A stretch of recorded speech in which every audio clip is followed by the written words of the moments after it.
Good afternoon and welcome to this, our second in the series of Court of Protection webinars. I very much hope that you enjoy this one. I'm always very grateful to the speakers for the time they give and the gift of their experience and expertise, which they so freely share. All of our webinars will be recorded and shared later on the website, and the timings of the webinars are on the website too. And to join our mailing list, please go to www.switalskis.com MCA list. During the professor's speech, perhaps submit any questions via the Q&A facility rather than the chat facility. I'm very grateful to introduce, I'm very pleased to introduce Professor Wayne Martin. He's a professor at the University of Essex. He's the director of the Essex Autonomy Project.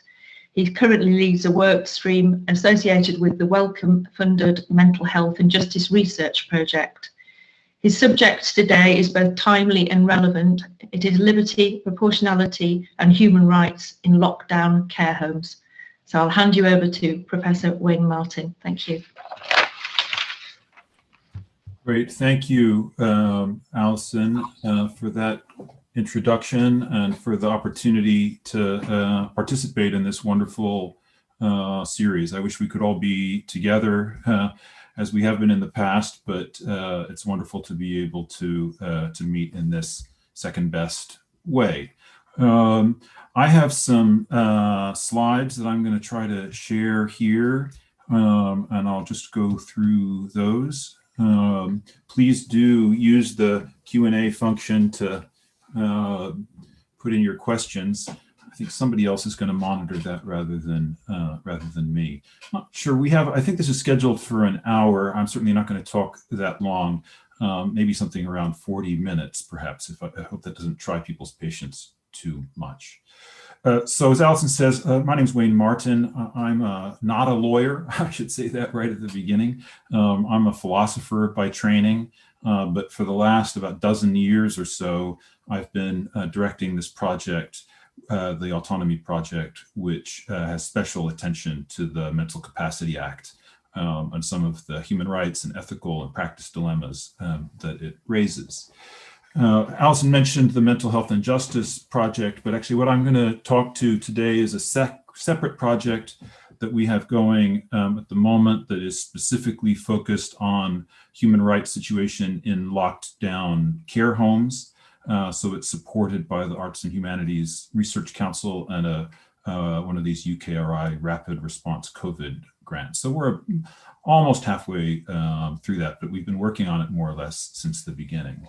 In putting my slides together today, I do have the obligatory conclusions slide at the end, but as much as anything, really, this is a report on work in progress, some of it very much work in progress, and a kind of a call for help for the various ways in which we're looking for help on this project, both in terms of our data gathering exercises and also really in terms of the legal and human rights analysis. So I very much hope that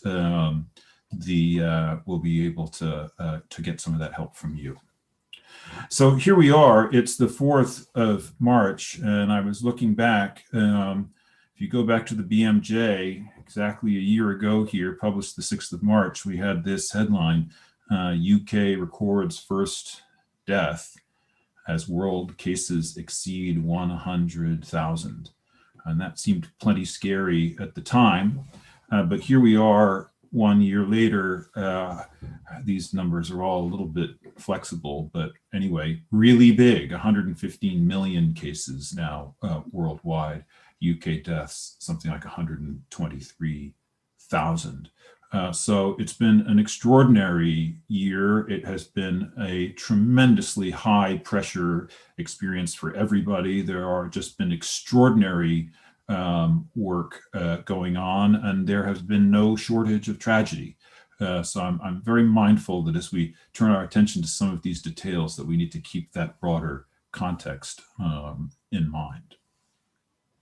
We've been working, our team really, since the beginning. Actually already almost a year ago now, our local ethics committee at our NHS Trust Hospital got in touch with us and asked us to participate in an ethics committee meeting about preparing for peak demand. And so we got involved in this pretty early. I'll report on some of that work as we go along. What I really want to focus on, though, today is the care home context. And so this number in particular, this is a little bit dated number, but from March 14th last year to the 5th of February this year, COVID deaths in care homes, 37,895. So people working in those settings, people living in those settings, family members, staff and residents, this has been an unbelievably traumatic time for them. So that's really been, is the main focus of the work that we're doing. Now, that those numbers understandably have occasioned attention from lawyers, and I'm sure there are many lawyers in the room, digital room here today. And so it has triggered some judicial review processes. In particular, I just mentioned this one is a particularly important example. I'm sure many here are aware of it. So that's Dr. Kathy Gardner and her father, Michael Gibson. And Gardner and some others have brought suit seeking judicial review of some of the practices of the government as regards care homes. So Michael Gibson was a resident in a care home that at least we think was COVID-free, and then patients were discharged in the spring from NHS facilities without testing, and subsequently Michael Gibson died of COVID. So Kathy Gardner and some others have brought suit. My understanding is they're not seeking damages, they're seeking a declaration that Michael Gibson's human rights, in particular his right to life, were violated by some of these policies. That case is now going forward. The judge is Thomas Linden, QC, and at least the last I know about it, somebody here may have more recent information. There was leave to seek judicial review was granted back in November. That leave order stipulated a January deadline for a disclosure exercise in which the government needed to produce some of the materials relevant to its decision-making about that policy. And to the best of my knowledge, the next hearing has yet to be scheduled. If anybody does know about that, I'd be very grateful for further information about it. Anyway, so that's one example of a kind of very formal judicial review process. It's focused, though, on a very narrow phenomenon, and a phenomenon that is now past, as to the best of my knowledge, this practice of discharges and admissions into care homes. That's one small piece of the puzzle. So there's a need for more review, I think, than that. We need to see what lessons we can learn from this whole experience in order to sort of give ourselves a compass moving forward. So I'm calling this non-judicial review, or probably philosopher's review, perhaps, but a lot of other people are helping with it. And I have a kind of a metaphor in thinking about this exercise in non-judicial review. So engineers among you will recognize this, the Instron Universal Strength Testing Machine. So this is a stress testing device that engineers use in order to test the strength of materials. So you've got this a beam there that's placed on two rollers, and then the Instron exerts this tremendous pressure on it to see how far before it breaks.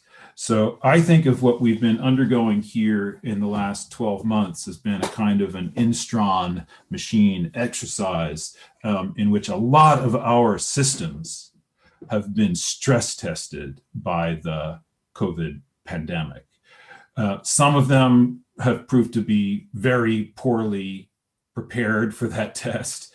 PPE supply chains, government contracting mechanisms, the staffing model for the NHS, Others have really come through that stress test remarkably well. The big pharma, for example, and our ability to coordinate logistics on the rollout of vaccines.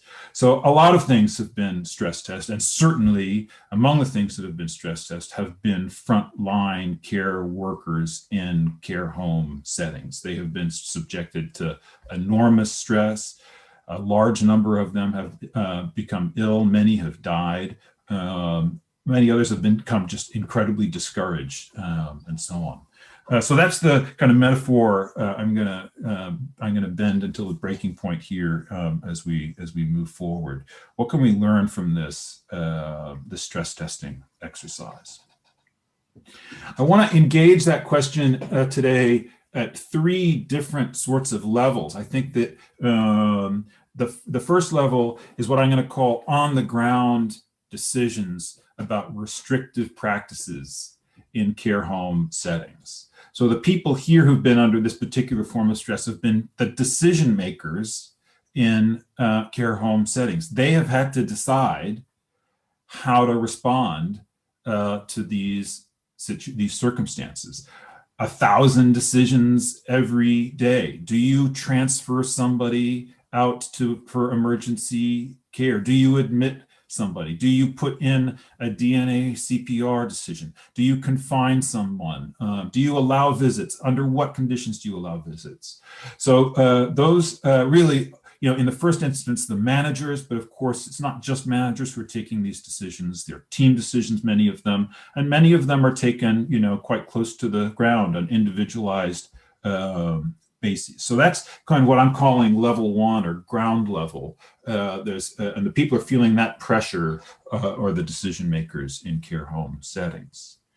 Then there's a second level in the system that's particularly well developed in Britain. When we do comparing different jurisdictions, one of the features about the British system is we have this population of professionals whose job it is to ensure human rights compliance. So these are people like best interest assessors, the CQC, these monitoring mechanisms. And to some extent, every jurisdiction has those.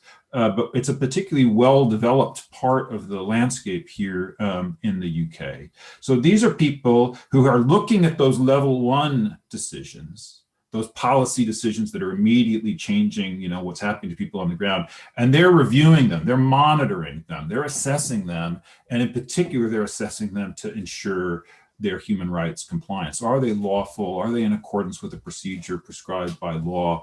Are these people's human rights being protected? And one of the things I want to argue here today is that those people are also being stressed by this circumstance. I want to look at that in some detail. And then the kind of top level here is really the human rights construct itself. The human rights conventions, the treaties, the framework of thinking in terms of human rights. How does it rise to the challenge of a global pandemic? How can we adhere to human rights? How can we use human rights standards in this unprecedented circumstance? Anyway, those are the three kind of levels, and I want to move around in between them here in the time we have today.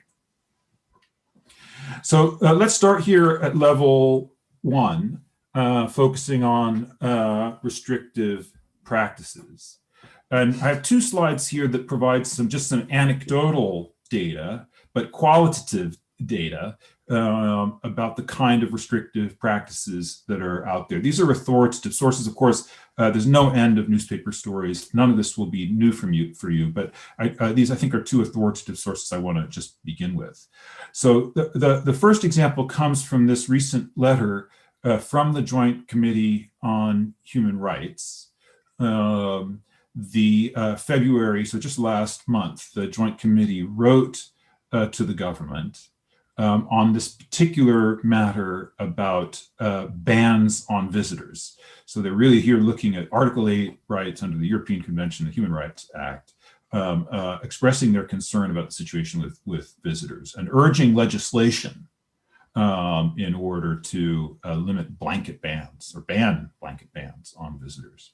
So here's an example they cite in this letter to Matt Hancock. John, whose wife has dementia and is in a care home, has only been able to have restricted visits over the past 11 months and is currently unable to visit at all as the home is closed due to an outbreak of COVID-19 among the staff. He told us, the committee, about their experience of visits taking place with a glass partition between them. Whether she knew I was there or not in those circumstances, I do not know, John says, but it was not a great deal of benefit to me. I could see how she looked, and that was about it.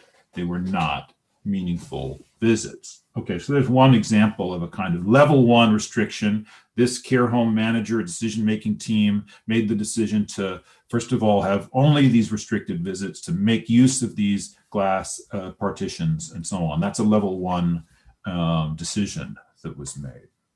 My second example here comes from the Amnesty International's report that came out in the autumn, the chilling title, As If Expendable, which is a study of the data gathering exercise about the human rights situations, and they allege human rights violations in care homes during the pandemic here in England and Wales. So here's one of the examples from Amnesty. For 5.5 months, I only had window visits. And during the last window visit, I touched my mom's hand through the small window opening, having first used hand sanitizer. I did so because mom was in pain and was crying. A carer saw this, and my mom was put in isolation for 2 weeks. My mom already had COVID 2 months earlier, and both my mom and I tested negative 2 days after the incident, but despite this, she was still kept in isolation for the full 2 weeks. This is unnecessary and cruel. Before lockdown, my mom was mobile and I used to take her out often, but since lockdown, she has been kept in a wheelchair and has deteriorated sharply. Yesterday, I had the first garden visit, and for the first time, she could no longer have a conversation. So I want to emphasize that I'm not here passing judgment on these practices one way or another. I'm just introducing this as sort of raw data about the kinds of first order level 1 decisions that have been made in care home practices, restricting, in this case, both visits and the residents' liberty of movement. The thing that I think is interesting there, you can see a decision process that implicates not just some manager setting a policy, although there is that. Clearly in the background here is a policy, no touching through the windows, but then people at all levels of the operation are having to make decisions about how to respond in real time under tremendous pressure in making decisions about restrictions on people's human rights. Now, that data is anecdotal. I think the Amnesty report is based on an interview with 18 individuals, and they're just a handful. I don't know how much testimony the Joint Committee took, but there are only a few examples in their letter that I just cited. So one of the things that our team is trying to do is to gather a bit more quantitative data. So I said this is report on work in progress. Some of you may be aware, just yesterday afternoon, we launched a survey, the Human Rights in Care Home survey. This is an Autonomy Project initiative.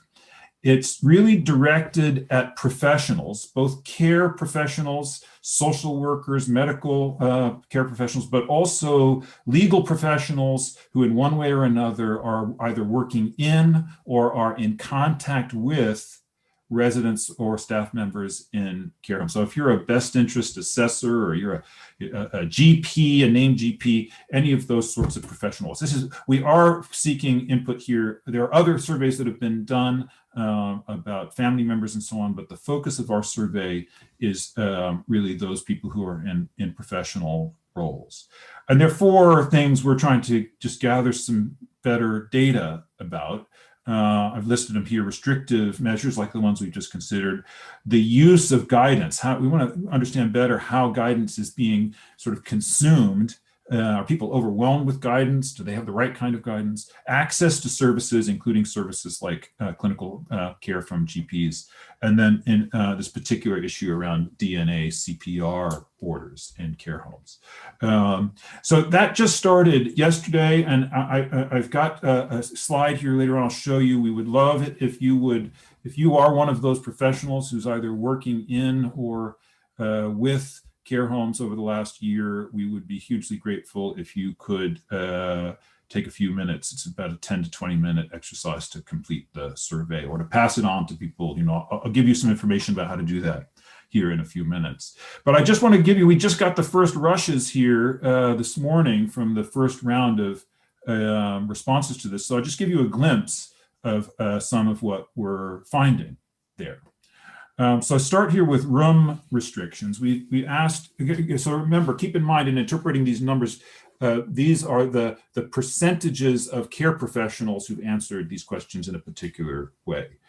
So which measures were implemented to restrict movement of residents at any point during the pandemic? So at this point, we're asking these professionals to reflect over a full year now of experience with COVID, and at any point were these implemented. And you can see here the first two categories: restriction to room of all residents or restriction to room of some residents. Together, that's 24%. So about a quarter of the respondents are reporting knowledge of that practice. So that's a very significant deprivation of liberty.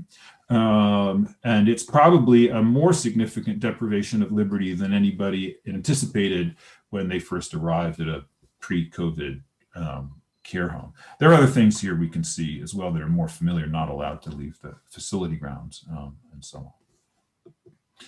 We then went on to ask which of those measures are still in place now, a year later, March 2021. You can see only 7% said that none of the measures are still in place. And the significant number here, restriction to room of all residents, a very small number, just 4% now, but restriction to room of some residents, 17. So there's still a significant population of care home residents that are basically living out a significant chunk of their life in a single room.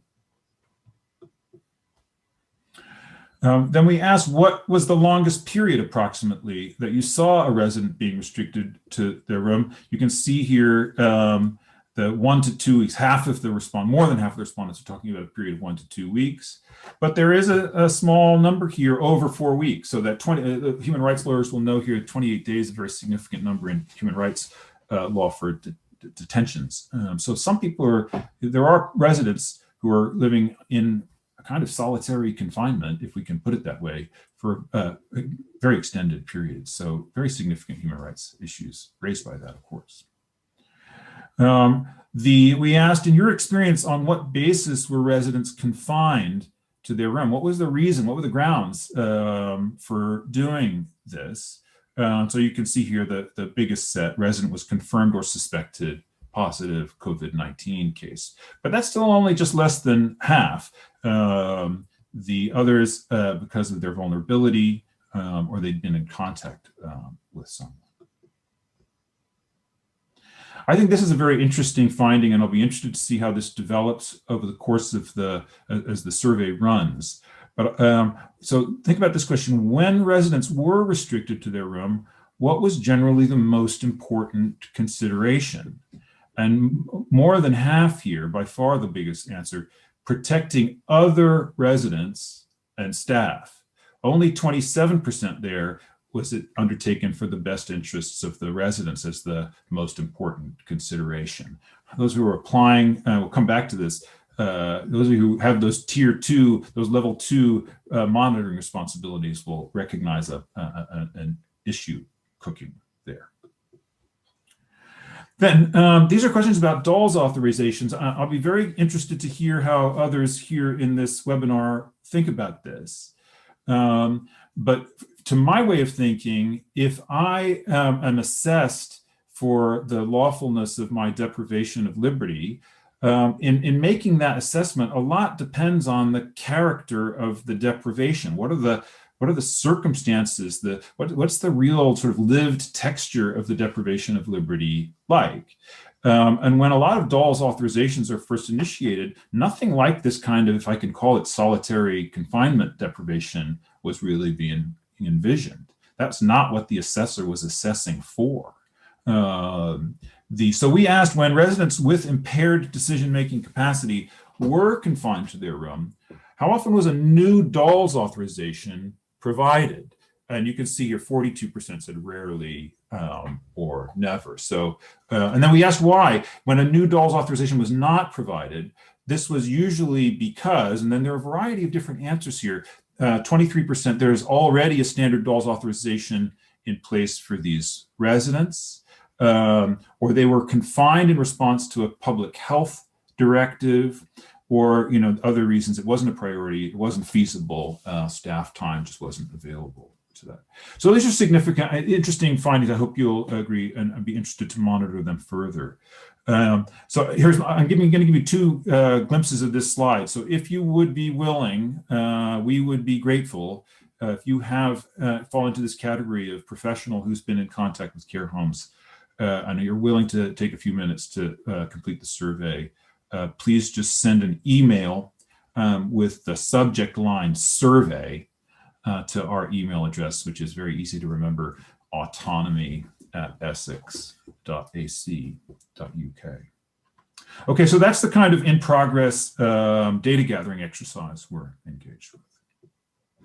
So if I just come back to our three-level layer cake here, we've been talking so far about these kind of on-the-ground decisions about restrictive practices at care homes. And this is by no means an exhaustive list, but three things we can see there in particular: restrictions on visitors, restrictions on residents' movements, confinement, and isolation. I want to come back to level 2 in a minute, but let's move up for a few minutes here just to reflect on level 3, where here I'm talking about the human rights construct, the human rights system writ large. And the question about, is it really, how is it being stressed? When we first were getting involved back a year ago in trying to help frame triage decisions for our local NHS, while we were working on that, there was a widely circulated letter that came from a group of UN human rights specialists. I should have a slide here. I'm sorry, I've left it out. And it basically said, everyone has a right to life. Everyone has a right to life-saving treatment. No one should be deprived. It's the responsibility of government to provide them. And that's a beautiful ideal, but I think it can sound utopian. If you're on the ground and there just are not enough life-saving supplies to go around, there can be this feeling that human rights is some kind of exalted framework that, it's not really relevant to the thing that we're struggling with here on a day-to-day life and death basis. I'm not endorsing that thought, but I think we have to recognize that it is a thought that's out there. I just for a moment want to elaborate this a little bit in connection with the triage literature. I'm just going to give you a few examples. We did a kind of a survey for our local hospital trust of some of what, what's out there. What do the bioethicists say about handling triage situations? I think this has an indirect relevance to care homes, because this question about whether I can get from a care home into ICU is partly going to be a function of triage policies at the hospital. So I'll just give you a few examples. For those of you who know a little ethics, the key concept that keeps coming up in this literature is utilitarianism, the greatest happiness for the greatest number. Typically, so here's an article in Bioethics. Typically, the way triage system is structured, especially during pandemic incidents, often serve the goal of utilitarianism. That is, it aims at producing the greatest benefits for the greatest number of people. Here's another example. The aims of pandemic triage as set out in these protocols is primarily utilitarian. They seek to maximize the number of patients who survive. And here's an example, not from the bioethics literature, but actual on-the-ground state triage policy. So this is a Department of Health document from Florida. In the event of a pandemic influenza or other public health emergency, the demand for healthcare resources and services will dramatically increase. Out of necessity, scarce resources and patient care will have to be allocated so as to do the greatest good for the greatest number. I mean, the observation I just want to make about that is that sort of approach is really driven by the end result, right? It's what in philosophy and philosophical ethics we call consequentialism. You're really defining the objective, and you'll do whatever it takes to get there. And the objective sounds great, right? Maximize the number of patients who survive. It's hard to quarrel with that, but it's entirely about the end, and it's nothing about the means that are used to get there. Some people even go further. So here's a health law journal. Triage relies on the utilitarian rationale and goal of achieving the maximum amount of good. In a purely utilitarian approach, actions are judged based on their benefits and whether they provide maximum utility to the general welfare with little or no regard for moral rights. So again, I'm not endorsing that, but there is a view out there which is, look, this is an emergency. The house is on fire. Just focus on saving as many lives. This is not a time to get fussy about your human rights. That's the kind of thought there. So maybe human rights is just a luxury we can't really afford in an emergency. I want to be clear. I'm not endorsing that thought, but we need to be clear that that is a kind of thought that we find out there, and it's an understandable thought. I can't help here having a joke at Lord Falconer's expense. I'm sure you all saw this headline a few days ago in The Independent. Lord Falconer, very sorry for saying that COVID is a gift that keeps on giving for lawyers. I mean, so again, this would be part of that same idea that, look, you lawyers, you guys can worry about your human rights. We medics, we paramedics, man, we're just out there, we're dying on the front line. Don't bother us with your human rights scrutiny. I think we have to recognize that that's a piece of the equation here. So that's one of the ways in which the human rights system, the framework, human rights framework, is being stressed by an emergency. The question is it up to the challenge? I just linger one more slide here, I think, on this level 3. Just for the purposes actually of marking a distinction that it's been increasingly important in my thinking over the past year. I think it's useful to distinguish between two different ways of sort of theorizing or using a human rights framework. We can think about human rights as a set of legal obligations. There's a law, there's a Human Rights Act, there's an Equality Act, there's the European Convention, and we're bound by it, and we can get into trouble if we don't abide by it. Somebody can bring a cause, right? So that's one way of thinking, and I'm not against that. I think that's, okay, that's fine. But I find it useful to also think about human rights as a tool for ethical reflection and analysis. And here by ethics, I just mean deciding what to do, right? I mean, these people making level 1 decisions, they've got to decide what to do in circumstances they've never encountered before. What's the right thing to do? Now, utilitarianism gives you one answer to that. Save the maximum good for the maximum, save as many lives as possible by any means necessary. Of course, we don't really mean by any means necessary, because you're not going to chop up one body to harvest organs that you'll then distribute. You'd save more lives that way, but we're not going to do that. I think that human rights here, as well as being a legal framework, also provides what I call here an essential supplement to and qualification of utilitarianism and consequentialism in responding to an emergency. And I'll give an example of that. I want to turn to that next. I think we can use it really to bolster the ethical foundations, or the ethical sort of roots, if you will, with which we're drawing on in order to respond to an emergency situation. Okay, I'm going to come now and spend the rest of my time here, for most part here, on level 2, because level 2 is, I think, the part that is many of the people I expect in this webinar are involved in this role in one way or another of reviewing level 1 policy decisions to assess them for human rights compliance. So have you guys done the right thing, right? So if you're a BIA, best interest assessor, you're doing that. If you're a Dawes assessor, you're doing that. If you're a judge, you'll be called upon to do that. And here, the MCA really comes very firmly into view. Now, here I have to say, I sometimes get into a bit of a quarrel with my friend Lucy Series at Cardiff. I think of the MCA as a piece of human rights legislation. I think of one of its principal purposes as being to ensure that people's rights and autonomy are respected to the greatest degree possible. I don't think Lucy per se disagrees with that. I don't know if she's tuned in here, but Lucy has also quite rightly brought out the way in which the MCA, especially when you look at its history and development, serves these other much more paternalistic goals to facilitate state intervention. I think these are both part of the story. But at any rate, I think of the MCA as an important tool of respect to ensure respect for human rights. It's part of the framework that Parliament has given us for trying to navigate these dilemmas that arise in care contexts. And I think that's particularly so when you add in, when you bolt on, as it were, the dolls and the lips. I've resisted the temptation to have an icon of a doll and an icon of a lip here, but you know that I wanted to do it.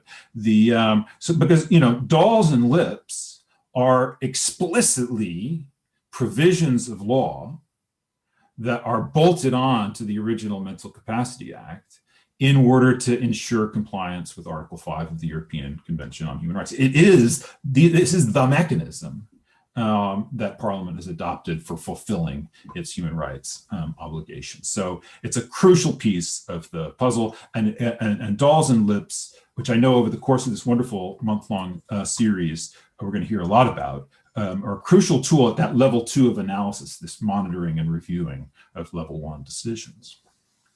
So here we go. Let's come back to our instron. Remember our stress testing, our strength testing. So the beam I want to suggest that is being stressed here for people operating at level 2 is the proportionality standard. I think if you're operating at level 2, a lot of what you're called upon to do, and this comes to the theme of the title of my presentation today, you're called upon to assess whether a particular set of measures is lawful and in accordance with human rights. And in order to do that, you have to decide, is it a proportional response? Is it a proportional measure? So we call that, this is lawyer talk that I've learned to speak as a philosopher somewhat reluctantly. Is it proportional? This is a proportionality test. And my main thesis today, I guess, is I see that over the last year, that proportionality test for people on the front line at level 2 has really come under a lot of strain. And sometimes I think it yields problems that can just seem incalculable. So I'll try to say a little bit about what I mean by that. So let's just start with statute here. So here's the terrible schedule. I can't remember A1 or 1A or whatever it is. The relevant dolls legislation will soon be free of it with its very bad drafting and logical circularity and so on. I won't go into the complaints about that now, but we can see here. So this is in the context, the relevant person we're talking about meets the best interest requirement if all of the following conditions are met. You all know this. The first condition, it's a detained resident. The second condition, it's in the best interests of the relevant person to be a detained resident. The third condition, it's in order to prevent harm to the relevant person, it's necessary for him to be a detained resident. And then here we go. The fourth condition is proportionality. It's a proportionate response to the likelihood of the relevant person suffering harm and the seriousness of that harm. So that's what we've got for now. Proportionality here is embedded in this 4-condition test. Of course, we're all going to the bright new future of LPS. Someone else will know exactly when that's coming. I think April next year, right? Correct me if I'm wrong. But so here's the relevant passage from the Mental Capacity Amendment Act, 2019. And again, here we can see proportionality is core to it. Although you'll notice you will all have noticed this already, and I expect this is something we'll be discussing over the course of this month-long webinar series. It's a thinned out test, right? If anything, proportionality is under more strain under LPS because it's not sitting alongside the best interest standard. So there we go. In terms of carrying out this level 2 function, proportionality, applying a proportionality standard is our challenge. So here's a kind of comparison. We have to ask ourselves under Dawes, is the deprivation of liberty in P's best interest necessary and proportionate? Under LPS, best interests is faded out there. It's not, doesn't have a clear place in the statutory framework. I think that's significant because I think that for a lot of sort of frontline social workers and so on, the concept of best interest is more intuitive than the notion of necessity and proportionality. Necessity and proportionality is really kind of lawyer think. And now it's got all the weight of that level 2 assessment has to fall on that. Just want to spend a couple of minutes here reporting on another piece of work we did about 18 months back in collaboration with Lorraine Curry from Shropshire Council, and also with a lot of help from Neil Allen, who's going to be speaking later in the series. We were undertaking what I call a collaborative socio-legal approach to necessity and proportionality.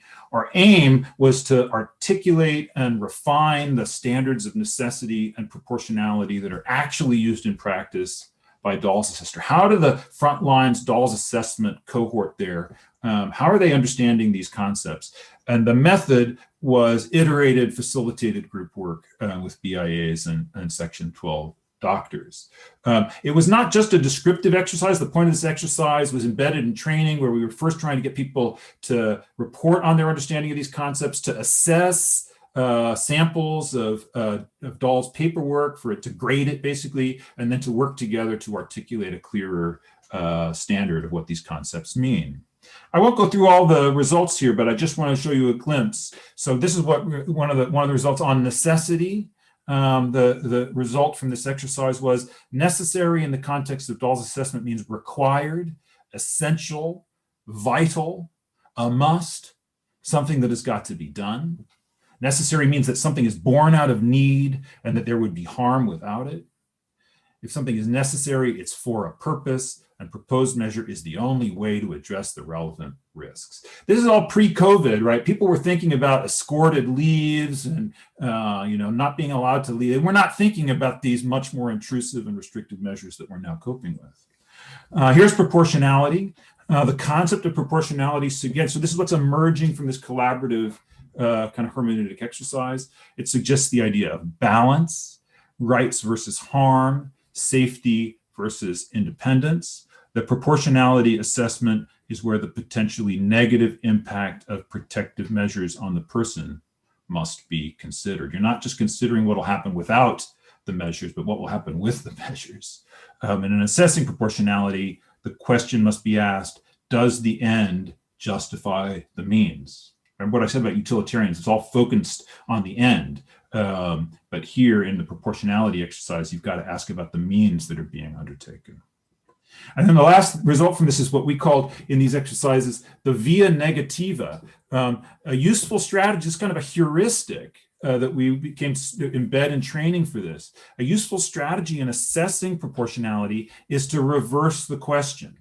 Instead of asking the positive question, is this measure proportionate, which can seem very abstract, ask instead the reverse question, is this measure disproportionate? Is it overkill? Is it worth the candle?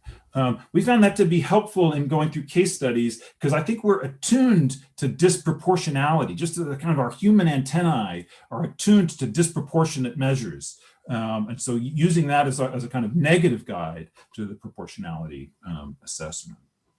Okay, I've used up a lot of time and I'm coming towards the end, but here we go. Here's the problem. Under COVID, I want to suggest we've reached the limit of the via negativa. I'm not against the via negativa. I think the via negativa is great. Ask the negative question. It's a very useful heuristic. But I think you come to the end of that road here when harms are sufficient, where the stakes are sufficiently high.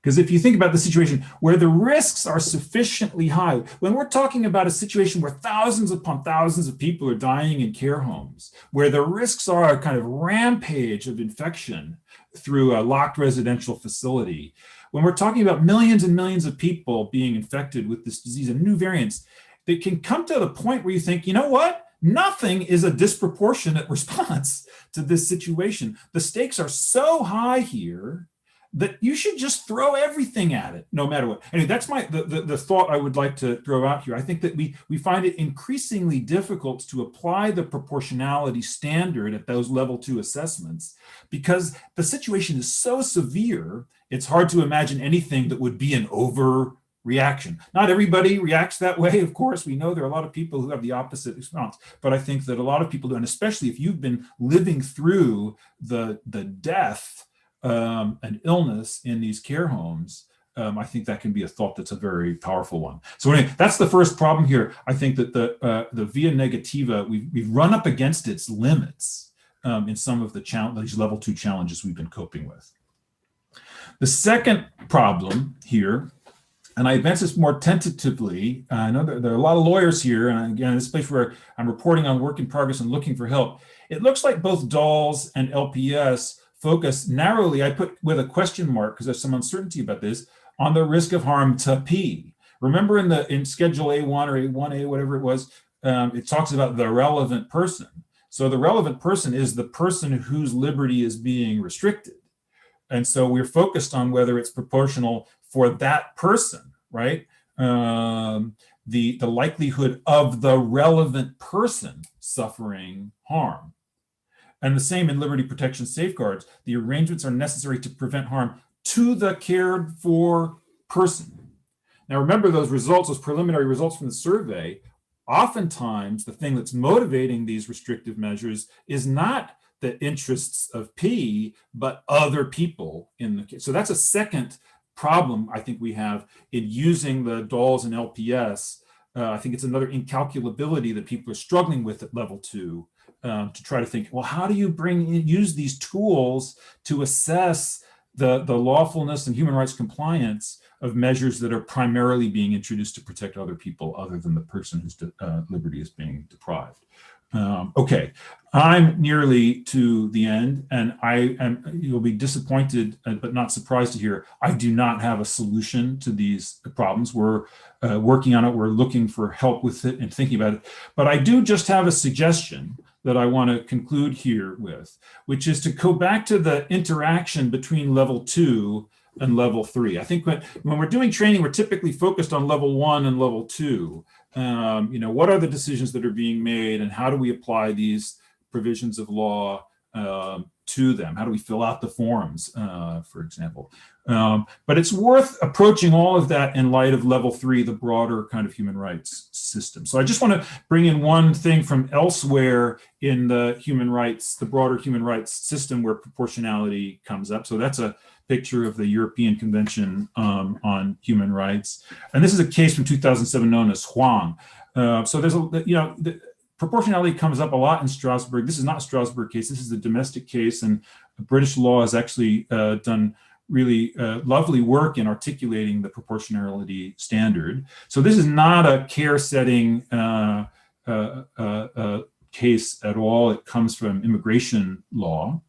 But it's a nice distillation of what I think, people can correct me, is the kind of the state of the art in terms of applying a European proportionality standard. 4 steps, whether the measure is objective, whether the measure's objective is sufficiently important to justify the limitation of a fundamental right, and sort of legitimate aim test, whether it's rationally connected to the objective, whether a less intrusive measure could have been used, and whether a fair balance has been struck between the rights of the individual and the rights of the community.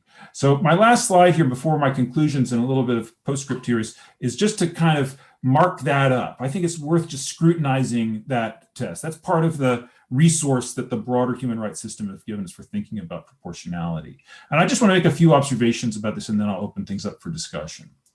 First of all, that first test, no problem in passing that for restrictive COVID measures, right?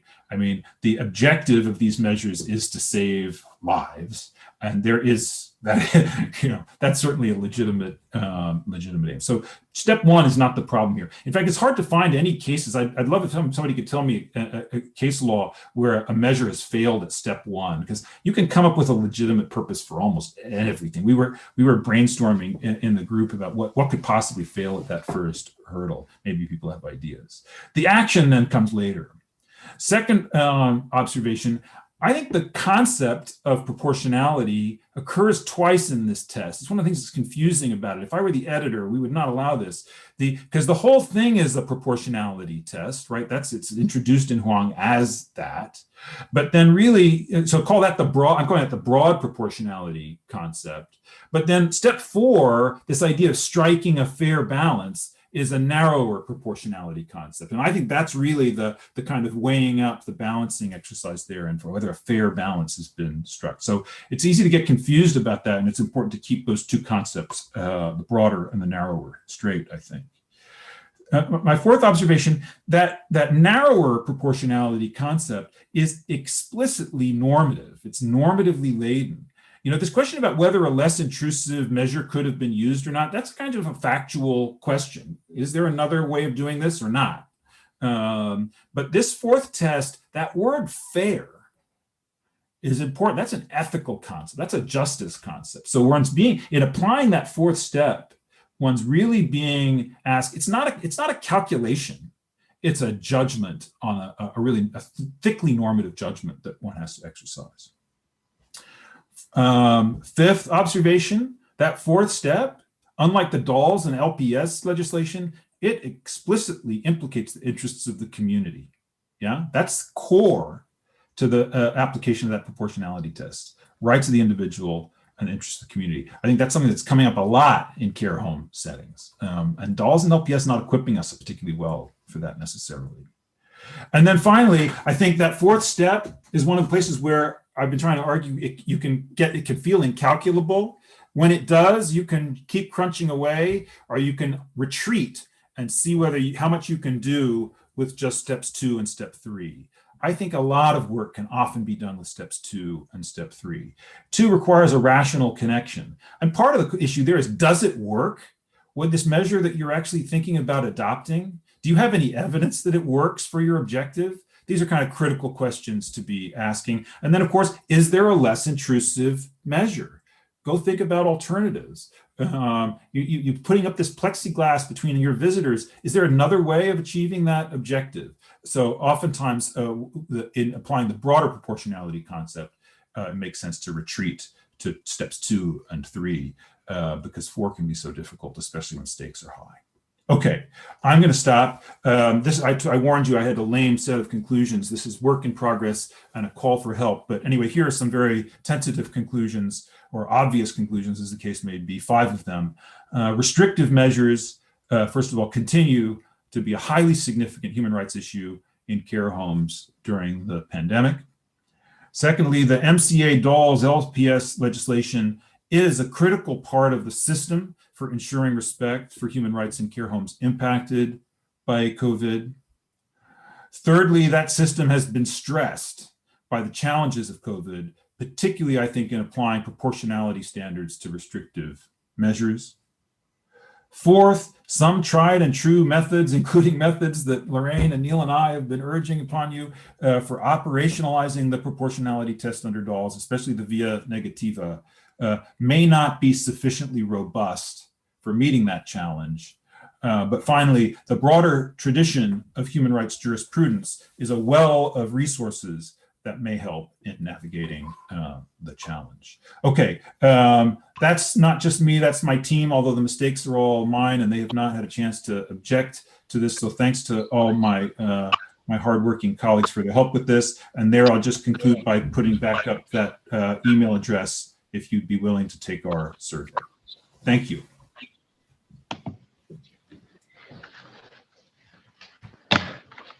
Thank you so much, Professor, for that. It was extremely interesting. I'm not sure if you've got the video up of me. It doesn't matter too much if not. I don't, no. I have your name and I have your voice. Don't worry, it's absolutely fine. As long there as we go, I see you now. There we go. As long as everybody can hear. So thank you for an exceptionally thought-provoking talk, Professor. The proposition, one thing I will take away, the proposition that human rights are currently a luxury at this time is both interesting and rather chilling. Anyway, and there are no right and wrong answers, are there, as far as I can see, really, at the moment. Well, I think there is a right and a wrong answer to that. They're not a luxury. We have to. To that proposition. Yes. And I guess part of what I want to urge is that I think, in fact, they have really rich resources to offer for us. I think that people often, people who don't know a lot about human rights law might think they're not really equipped to deal with emergency situations. But actually, when you look closely, the founding instruments very clearly have emergency situations in mind. Concepts like derogability and the limits of derogability and so on are specifically addressing emergency situations and how human rights standards can be applied there.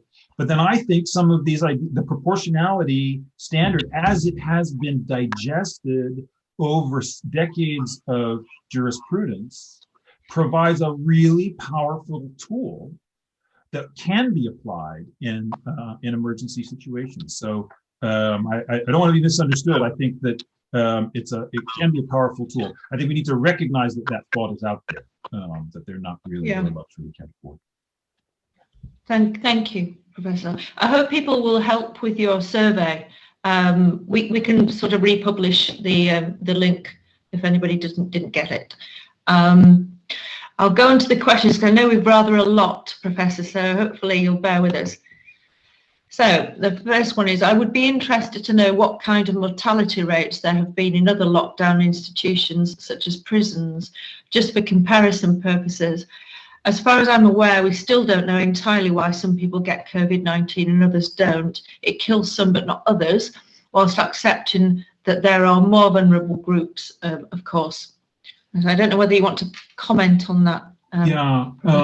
So I'm not a lawyer and I'm not a doctor either. But I have spent a lot of my time over the last year in meetings with doctors.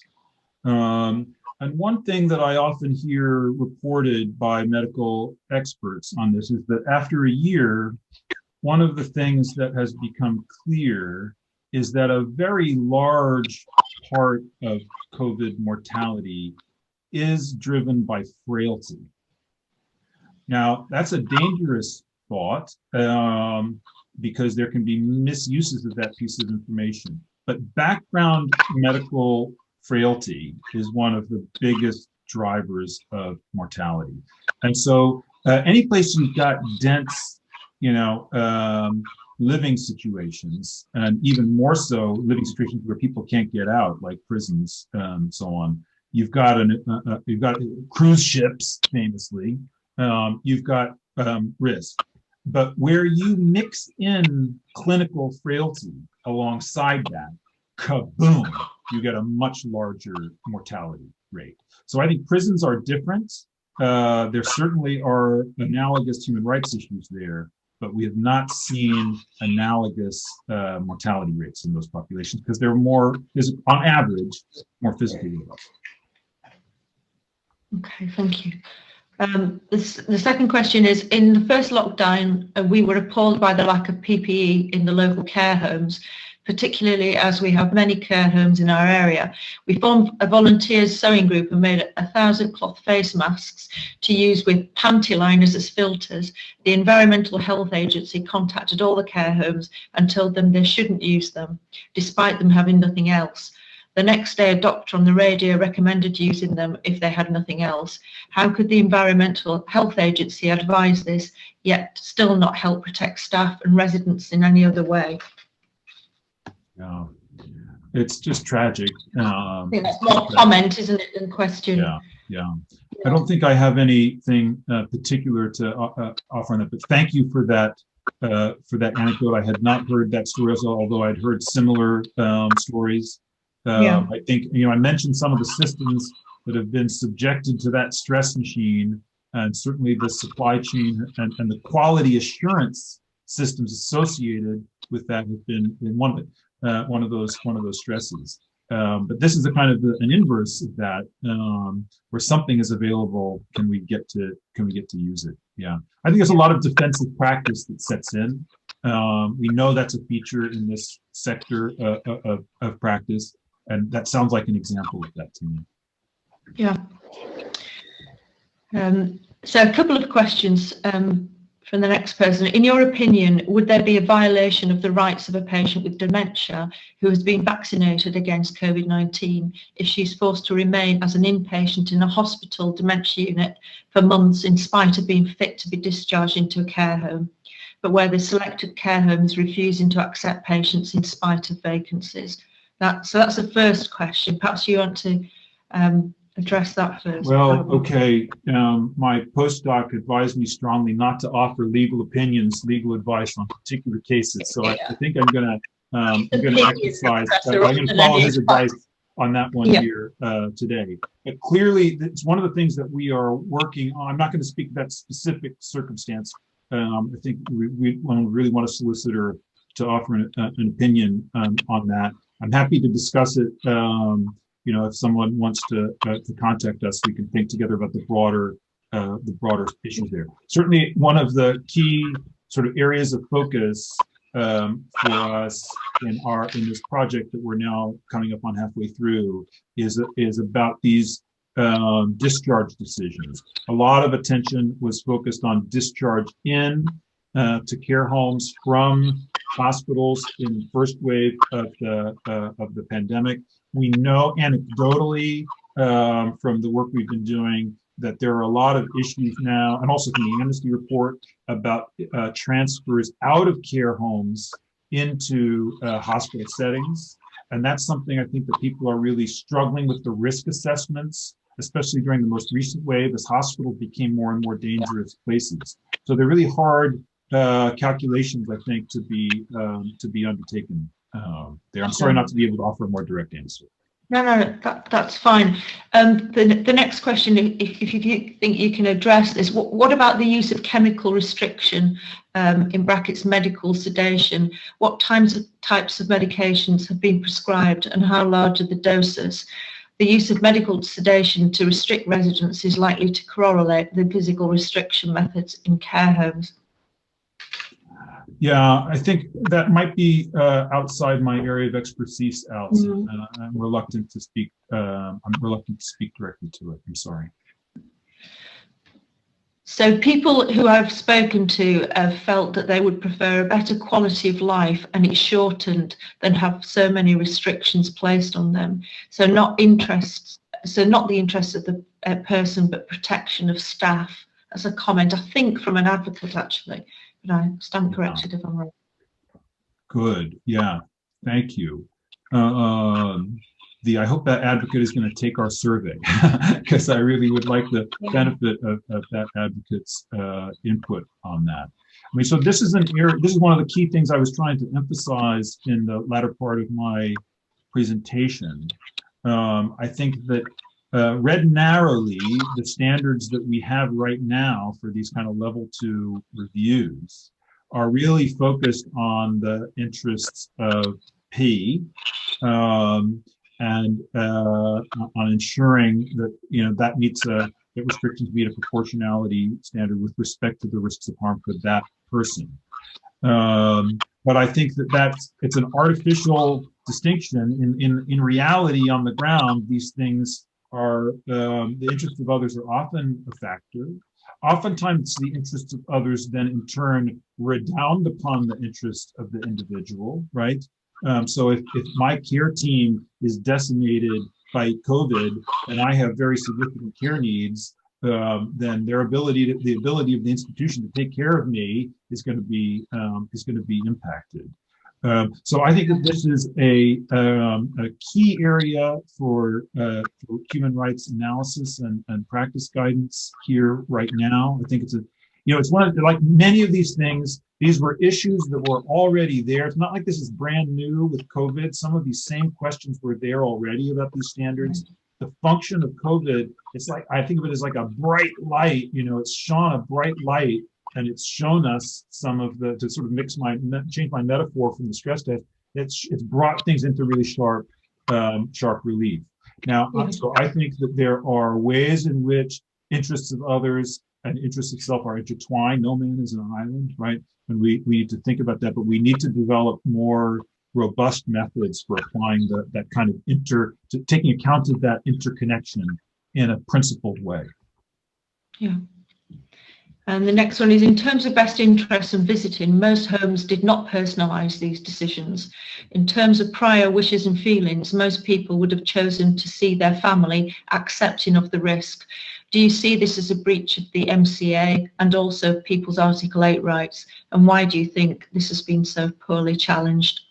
Yeah, so this is an area where I think, so the Joint Committee on Human Rights has taken a very forceful stand on this. I commend their letter. It's easy to find on the internet, but if you have trouble, just let us know. We'll happily send you a copy. They are really emphasizing people's Article 8 rights and the ways in which what they call blanket policies are really a violation of that. And they're calling for legislation in order to ensure against that. So, people talk about blanket versus individualized. I think that distinction is not always so easy to draw. I mean, if you use the same risk assessment form for everybody in the care home and they just have their name at the top, is that blanket or is that individualized? But I guess my view would be based on what I've seen. Many of the practices, I agree with the underlying observation of the Joint Committee. Many of the practices that have been adopted are not rationally connected to the objective, and there is a less restrictive means. I mean, I'll just give you one example that we've heard about. Maybe others have encountered this and be interested to know, where when visits have been allowed, they've only been allowed in the presence of arm's length monitoring by a member of staff. Now, again, there's a legitimate aim there. One wants to protect against contact and infection. One wants to enforce social distancing. But the measure there, where after all of these months of not having a visit, I finally have a visit with my family, and I cannot have a private conversation with them. Yeah. To me, that fails the broad proportionality test. I think there are less intrusive ways of doing that. So I think one goes by a case-by-case basis. We need to learn from each other about one of the advantages. I mean, this is terrible, it's gone on so long, but we are building up more and more knowledge of good practice. So what are the least restrictive ways and most effective ways of doing this? And I think what we're finding is that some of these extreme bans really fail the proportionality test. Yeah. I have a comment from, I know he's an advocate. He says that there's an interesting interface between health and safety at work, protecting the workforce and individual human rights. It's a good point. Yes. Yes. Good point. We're struggling with that everywhere in the economy. Schools as well are struggling with that as well. Yes. So there, I think there's a separate area of law that kicks in here, which is about the liability of an employer, right? And the duty of care associated with that to provide a safe working environment. Yeah, agreed. Yeah. So given the infection rate remains high in care homes where there are no hospital discharges without a negative test result, and that family and friends denied contact, it would appear that the infection arises from the staff. Do you think it's way past time to review why family are not allowed to enter, but paid carers are in the balance of creating harm? I get the gist of it. So family are excluded, but the workers are going in and out and getting on with their daily lives. I think that's the nub of the question. Good, thank you. Well, I'm really hoping that the results of the survey are going to throw some light on this. One of the things that we're probing in the survey is about people's access to community care services like a community GP or other forms of care service. If I'm in a care home Can somebody come and take care of some of my medical needs? And there, I think there's a, I see both sides of this, that care is tremendously important, something that Amnesty's report really goes into in some detail. And I know that many named GPs are torn about this issue. They want to go in order to provide that kind of care. But on the other hand, they are concerned about being, moving around from one site to another is definitely a risk factor. So anyway, we're hoping to get some data that will help to shed some light on that. But I agree with the underlying observation. In fact, a lot of family members are providing those kinds of care services on their visits. So these things need to be considered, together jointly.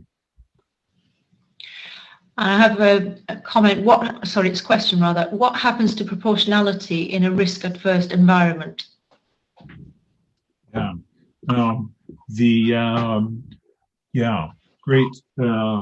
Great question. Well, we have to apply it all the more carefully, I think. That's where I do feel that look, I think there is a place for the kind of gut instinct response to an is this disproportionate sort of question. But I also think that one needs one of the things we know from broader psychological research is that one gets a more consistent result where there is a structured method for asking the question, right? If I'm following a structured instrument in probing a question, you get better inter-rater reliability, you get better results. And so I think that that's part of the reason I find that Huang standard articulation of the proportionality standard useful. Work through it one step at a time, because some of those are really kind of objective questions. Is there another way that's less intrusive of doing it? And so there, I think a lot of times the solution can come that way. When one gets to that narrower proportionality concept, there one's talking about fairness. And that's an area where we're going to find that reasonable people disagree. And so we've got a mechanism, ultimately through the courts in order to reconcile, to resolve some of those disputes. Does it get the objectively right answer? That would probably be too much to hope, but it does give us a legally authoritative answer, and we need that. I have a question. When should care homes review their policies heavily restricting residents? Now. Yeah, I think that needs to be something that is subject to, my sense from the settings that I'm familiar with. It was interesting, we didn't actually ask this question. There are a few questions in the survey that touch on this a little bit. I think that COVID this is one of the good results, really. I mean, it's terrible to talk that way, but anecdotally, we know that at least in many instances, the COVID situation has prompted reflection. It has occasioned systematic review. A really good example of that is in the area of DNA CPRs. Those were an important part of the landscape already, but the crisis has really drawn attention to them.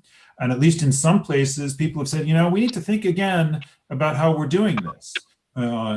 So I think there's a process of continual review. Of course, it's an incredibly demanding work environment, and there's not always a lot of time for that sort of exercise, but I think one needs to carve out that sort of exercise. At some point, hauling bodies out of the sea, you got to stop and think, what are we doing here and how can we do it better? That can be challenging, but I think it's vitally important. And to whatever extent one can, to involve a diversity of voices and representatives from the community in those kinds of review, taking kind of ethics committee style approach to those reviews, I think is a really important practice, including family members, including service users, and so on. So this is not just something that is an expert task to do, because a lot of the expertise is really distributed across the community. Yeah. I've had a couple, you've touched on respect and DNOR, so I won't go back to that, but can we say that COVID has really tested our structural resources as well? Absolutely, yes. Yeah. Yeah, that's a simple question. Yes. Yeah. So, Professor, I've got quite a few people saying that they've either done or are going to do your survey, which is really good news. Excellent. Many thanks. Yeah.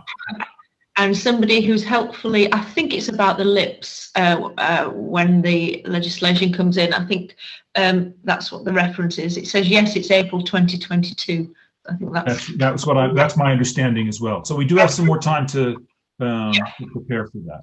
Yeah. Yeah. I think those are all the questions that don't overlap, but there may be some that we can sort of dig out for you, which may help your survey, Professor, in due course. Can I thank you for your time today? It's been extremely interesting and entertaining as well. Thank you for your expertise, and I hope we can give you some feedback that helps you in turn. So thank you. Many thanks. Yes, thank you for your attention. Thanks for your help, and thanks to all of you who are going to help us by filling out the survey. Good.